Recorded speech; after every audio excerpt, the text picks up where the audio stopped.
I've always been the one who had to give up things. It started when I was little. While my friends got new toys and clothes for their birthdays, I got the responsibility of being my sister's shadow.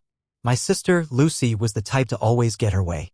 If we were at a store and I saw something I liked, my parents would just shrug it off, saying things like, "Maybe next time, sweetheart."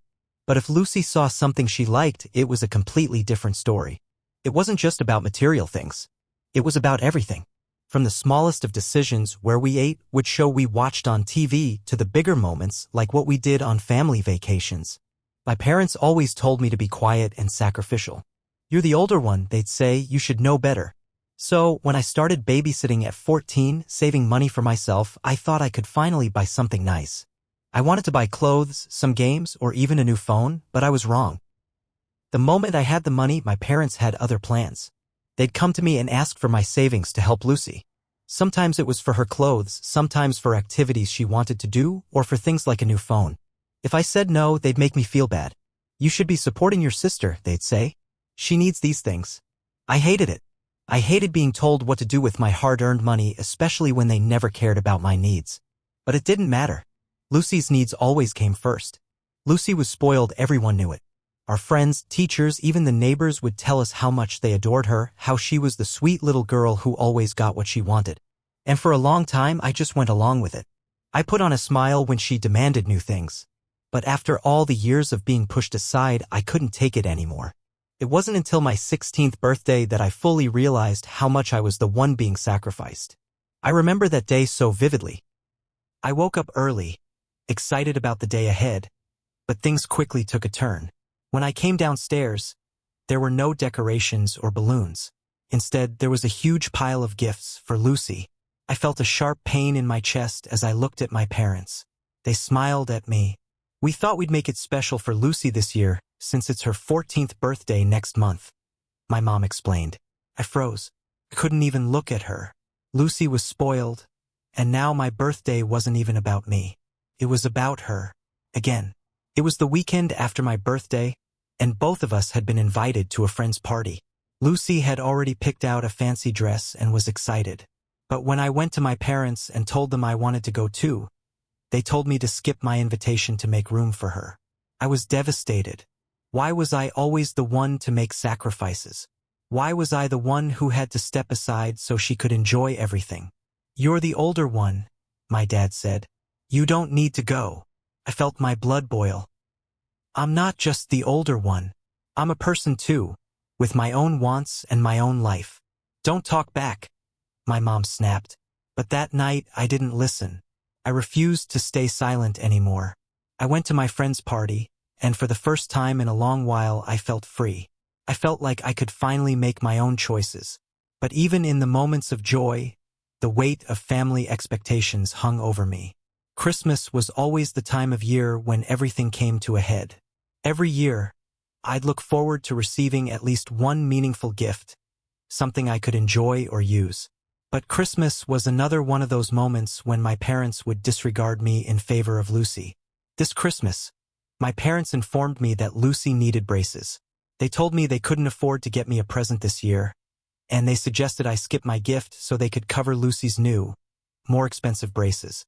"Lucy really needs them," my mom said. "She's going through a lot. But what about me?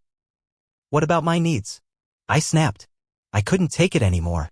"I don't want to be the sacrificial lamb anymore," I shouted, feeling the tears build up. "Every year, it's the same thing. You ignore me for her. You ask me to give up everything. I can't keep doing this." Lucy tried to talk, to say something, but I cut her off. "You're spoiled and selfish, and I'm done with it." After I lashed out, everything felt like it was falling apart. I had always tried to keep it together for the sake of the family, but now it was clear to me, my family didn't care about me. They cared about Lucy, and nothing would change that. That night, I packed my things and went to my room. I didn't want to speak to anyone. I was done. Done being the good daughter. Done trying to please my sister.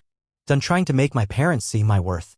They knocked on my door later, asking me to apologize, to take it back. But I couldn't.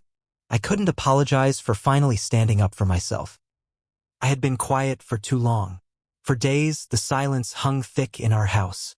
It felt like I was fighting a losing battle. My parents punished me by skipping my gift, but I didn't care. I had finally said something that was long overdue. It wasn't just about Christmas gifts or parties anymore. It was about being heard. About not being the one to always give up for someone else's happiness. My sister's demands had always overshadowed mine, and for once, I was no longer willing to let that happen. Days turned into weeks, and eventually my parents started seeing the shift in me. They realized I wasn't the child they could manipulate anymore. I began to make my own choices. I began standing up for myself in ways I never thought I would. I no longer let them walk all over me. When they asked for my help, I didn't jump to sacrifice. I took my time, I thought about what was best for me. I didn't stop helping, but I demanded respect in return. Lucy never truly understood why I had changed. To her, it was just another phase. But I knew I couldn't go back to the way things were. I had to put myself first. I had to protect my peace. It wasn't easy, but the relationship with my family was evolving. Slowly, they began to respect me more. They started recognizing my needs, my wants, and for the first time in years, I felt like I wasn't invisible. The aftermath of our argument felt like a weight that no one could shake off. It was like we were all walking around in this suffocating silence. My parents still didn't fully understand why I'd snapped. Lucy, still lost in her world of privilege, didn't get it at all. To her, I was just the older sister, always expected to sacrifice. The more I thought about it, the angrier I became. How had I let it get this far? The guilt gnawed at me every day. Was I being selfish? Had I taken it too far? My parents didn't apologize. They didn't really understand what I needed from them. I wasn't just mad about the Christmas gift, or the party invites, or the money I had to spend on Lucy. It was all of it. The way they had treated me as though I existed only to serve Lucy's needs. I tried to reason with myself. Maybe I had overreacted. But deep down, I knew I couldn't go back. I had to let myself feel the hurt, even if it made me uncomfortable. The problem wasn't just that they didn't value me. It was that they didn't even realize they weren't valuing me. The more I tried to explain, the more they made me feel like I was the one causing the drama. As the days passed, Lucy didn't seem to change. She went on acting like she always had, spoiled and entitled. I felt this deep frustration inside me that I couldn't voice. I felt like I was invisible to her. I couldn't stand watching her act like she deserved everything when I was being forced to give up everything. We hadn't spoken much since the argument, but one evening Lucy came into my room sitting down on my bed like she always used to. I wanted to say something to tell her how much she hurt me, but the words wouldn't come out. "I'm sorry, okay?" she finally said. Her voice lacked the conviction I needed to hear. "I didn't mean to make you upset." The words were hollow. I wanted her to understand, not just apologize. But she was just too self-absorbed to see how much she had affected me. She didn't understand what it was like to constantly be told to step aside for her. "It's not just about being upset, Lucy," I said, trying to hold my voice steady. "It's about always being the one who has to give up everything." She rolled her eyes and huffed, clearly frustrated. "I don't know what you want me to say. It's not like I ask for everything all the time." "But you do," I responded. "You don't even see it. Every time we get something, it's always about you. Every time something is about to happen, you demand it be for you. And you don't even realize it. I'm so tired of feeling like I don't matter." Lucy paused, her face blank. She wasn't angry, she was just confused. She didn't get it. Not really. And I hated how much it hurt to realize I was talking to a wall. I wasn't the only one who felt the tension. My parents still couldn't see the problem. They refused to see how unfairly they had been treating me. I couldn't shake the feeling that I wasn't just the older sibling. I was the invisible sibling always expected to give up for Lucy's happiness. When I confronted my mom about it, she was defensive like she always was when I challenged her. "We just want the best for both of you," she said, her voice soft but firm. "You're just older, and you need to understand that sometimes she needs more than you do." I tried not to scream, to keep my voice even. "I need too. I'm not invisible. I matter just as much as she does. But you never see it. You never see me." Mom stayed quiet. She didn't even look me in the eye. I could feel my heart racing. For the first time in years, I felt like I was actually fighting for myself. But it was exhausting. I was fighting against a wall of expectations that had been built over the years. One night, after another argument over Lucy's birthday party plans, I hit my breaking point.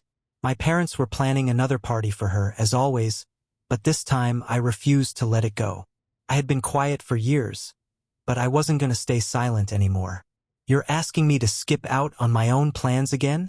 I shouted. "This is getting ridiculous." I don't see what the problem is, Dad said calmly. You're the older one. It's not a big deal. I'm tired of always sacrificing everything. I shot back. It's not just a party. It's everything. I can't live like this anymore. I felt like I was standing on the edge of something, and for the first time in my life, I wasn't sure if I was ready to fall. But I couldn't keep doing this. I couldn't keep letting them walk all over me. And when my mom tried to downplay my feelings again, I snapped. I'm done, I shouted. I'm done being treated like I don't matter. I'm done.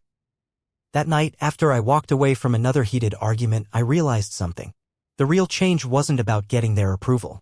It wasn't about them changing their behavior. It was about me finally finding my voice. I wasn't going to just take it anymore. I couldn't. I spent the next few weeks thinking long and hard. For the first time in my life, I chose to stop letting others dictate my worth. I was 16 and I deserved to have my own life, my own choices.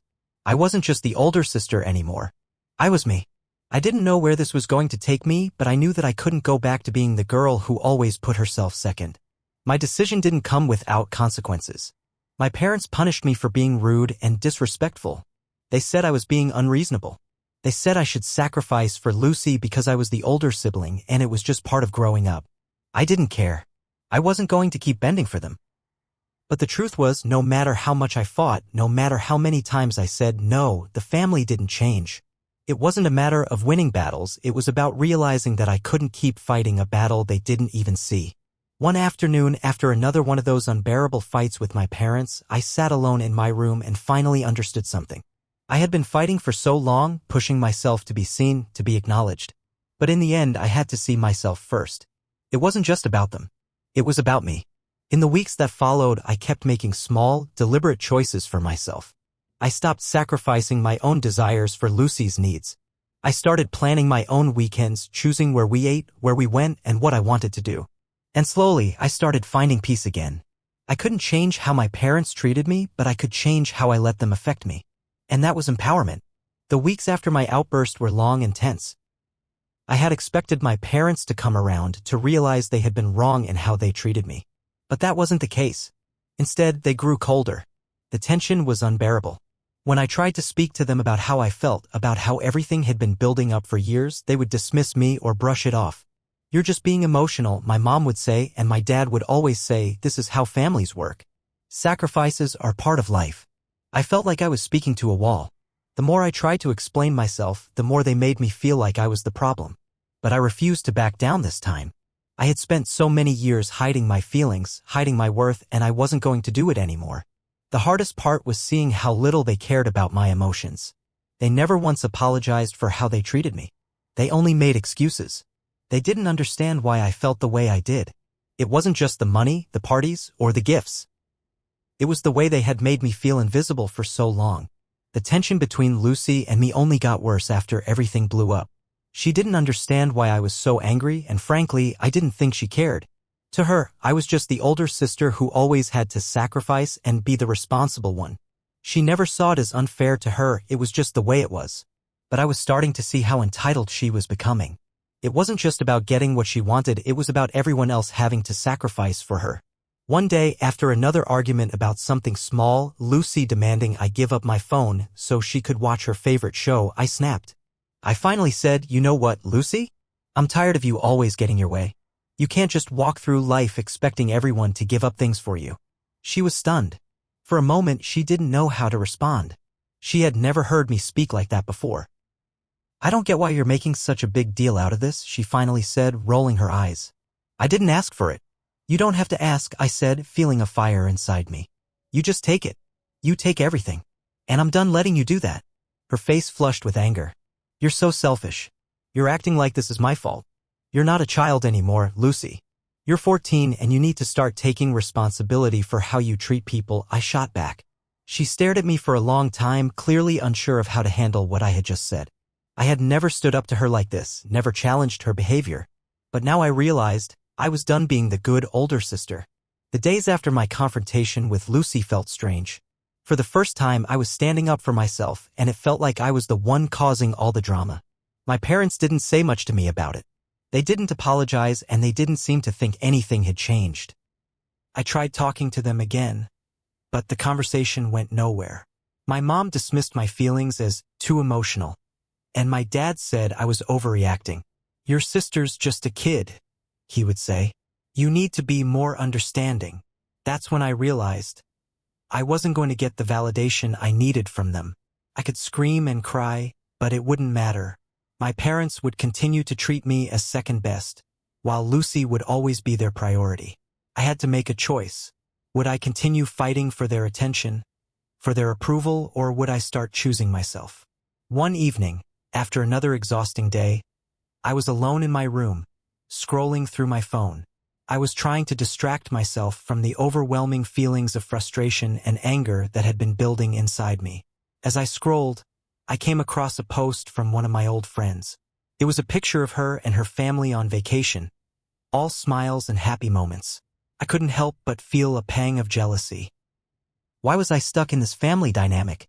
Why was I constantly the one to give in? That's when it hit me. I had the power to change this.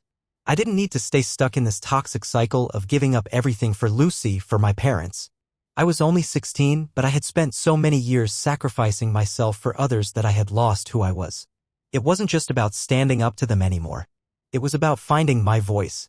I didn't need to continue living in the shadow of my sister. I didn't need to keep making excuses for my parents' behavior. I had to stop letting them define me. The next day, I took a small step toward my freedom. I told my parents I didn't want to go to a family event they were planning. It wasn't huge, but it felt like the first time I was making a decision for myself. When they tried to convince me otherwise, I stood firm. I didn't need their permission to take care of myself anymore. It wasn't easy. There was a lot of guilt at first. I felt like I was being selfish, like I was abandoning my family. But I had to remind myself this was for me. I couldn't keep sacrificing my happiness for people who didn't even respect me. Things didn't change overnight, but there were moments that signified a shift. I began making more of my own decisions, taking the time to do the things I wanted to do, whether it was hanging out with friends, spending time in my room, or just enjoying some peace without worrying about my family. The more I focused on myself, the more I realized that I wasn't the problem. It was my family's expectations that were suffocating me. They were the ones who expected me to sacrifice everything, and I was the one who had been afraid to stand up for myself. Lucy didn't take my changes well. She continued to expect me to do things for her, and she was furious when I refused. But this time, when she tried to manipulate me, I didn't give in. "You don't get it," she yelled at me one afternoon after I refused to help her with something she could easily do herself. "I'm your sister, you're supposed to help me." "I am your sister, but that doesn't mean I have to drop everything for you," I said, standing firm. She looked at me, shocked, as if she had never heard me speak like this before. But in that moment, I felt a sense of liberation. It was a cold, rainy afternoon when the final breaking point came. My parents had once again asked me to skip a family event so Lucy could go, and I lost it. "No," I shouted. "I'm not doing this anymore. I'm not going to be the one who always sacrifices. I'm not giving up everything for her anymore." For the first time in my life, I saw something shift in my parents. They didn't know how to handle my outburst. They were used to controlling me, to me always backing down. But now I was standing up for myself. And it scared them. From that day forward, I started carving out space for myself. I didn't let my family dictate my choices. It wasn't easy. There were times when I doubted myself, when I wondered if I was being selfish. But deep down, I knew I was finally doing the right thing for myself. As weeks went by, the relationship between me and my family continued to deteriorate. It wasn't just the small things anymore. Every time I made a choice for myself, every time I stood up for my own needs, it felt like they pushed back harder. Lucy especially started distancing herself from me. She no longer came to me for help. It seemed like she was angry at me for no longer being her personal servant, her emotional support when she wanted it. There were nights when I would sit in my room, thinking about the years I spent feeling like I didn't matter. I had been so compromising, always giving in to what Lucy wanted, always trying to keep the peace in a family that never saw me as more than a background player. One evening, after a particularly hurtful argument, I locked myself in my room, feeling completely defeated. My parents didn't understand why I was so upset, and Lucy just kept ignoring me. I couldn't take it anymore. For the first time, I didn't feel the urge to apologize. For the first time, I didn't feel the need to beg for their approval. A week after the argument, my parents called me into the living room. They said it was time for a family meeting, a phrase I had heard a million times. It was their way of making me feel like I was the problem, as if I was being unreasonable. As I walked into the room, I could feel the tension in the air. They were expecting me to apologize, to give in once more. But not this time. "You've been acting out lately?" My mom started, her tone soft but firm. "We don't know what's wrong with you. Why can't you just be the good daughter we raised you to be?" I stared at her, my chest tightening. How could they not understand? They couldn't see me. They couldn't see all the years of self-sacrifice and the weight I had been carrying. I wasn't the problem, they were. "I'm not going to apologize for standing up for myself," I said, trying to keep my voice steady. "I've spent years putting everyone else first, and I'm done. You've made me feel invisible for so long. I'm done letting you treat me like this." My mom looked shocked. My dad didn't speak, but I could see the disappointment in his eyes. "You're being selfish." Lucy finally spoke up, her voice tinged with anger. "You're supposed to be my big sister. You're supposed to take care of me." I shook my head. "I'm done being the one who always sacrifices. You've been spoiled, and I'm not going to keep letting you get away with it. You need to learn to take responsibility for your actions." The silence in the room was deafening. It felt like the ground beneath me was shifting, like I was finally shattering the image they had of me. The perfect, silent older sister. The aftermath of the family meeting wasn't what I had hoped for. Instead of coming to some understanding, my parents doubled down on their views. They said I was being disrespectful and ungrateful. They continued to treat Lucy like the special child, and I was still seen as the one who should give in. But now I didn't care. The consequences of standing up for myself were clear. My parents didn't change. They didn't apologize. They didn't suddenly start treating me like I mattered. But there was something else. I had changed. I started taking small steps to protect myself. I went out with friends more, started focusing on my own interests, and took time away from my family. I began setting boundaries in a way I had never done before. It was hard at first. The guilt kept trying to creep in, the fear that I might be abandoning them. But every time I told myself, "I am enough," I felt stronger. One Saturday afternoon, after a long week of tension at home, I decided to go out by myself. I took a walk in the park, something I hadn't done in months. I'd forgotten how peaceful it could be, how much I'd missed being alone with my thoughts without the pressure to be someone else. As I walked, I thought about how much I had grown. The girl who was afraid to speak up, the girl who thought she had to always put herself last, she was gone. I had learned that I didn't have to be anyone's sacrifice. I didn't have to be perfect. I was allowed to take up space. I wasn't going to be invisible anymore. In the months that followed, things with my family didn't improve much. Lucy still demanded things, and my parents still expected me to put her first. But I had reached a point where I no longer felt guilty for choosing my own happiness. I realized that family dynamics didn't have to define me. I could still love my family, still be there for them, but I didn't have to let them walk all over me. I didn't have to live in the shadow of Lucy's entitlement. As I focused more on my own life, I began to feel a sense of empowerment. I got involved in activities that made me happy: photography, volunteering, and working towards my goals. I wasn't perfect, but I was learning how to live for me. Eventually, my parents noticed the shift. It wasn't drastic, but it was there. They started seeing me as someone who had a voice, someone who wasn't afraid to stand up for herself. It wasn't an easy journey, and there were still moments of tension. But slowly, I started to rebuild my relationship with them on my own terms. I wasn't looking for their approval anymore. I didn't need to be the perfect older sister who constantly gave up everything. I was learning to put myself first, and for the first time in my life, I felt like I deserved it. As I continued to grow, I realized something incredibly powerful. I had the right to be happy regardless of how my family saw me. I didn't need their permission to take care of myself. I didn't need their validation. I was enough on my own. Lucy would eventually learn that the world doesn't revolve around her. I didn't have to fix everything for her, and I wasn't responsible for her happiness. My happiness was my own responsibility.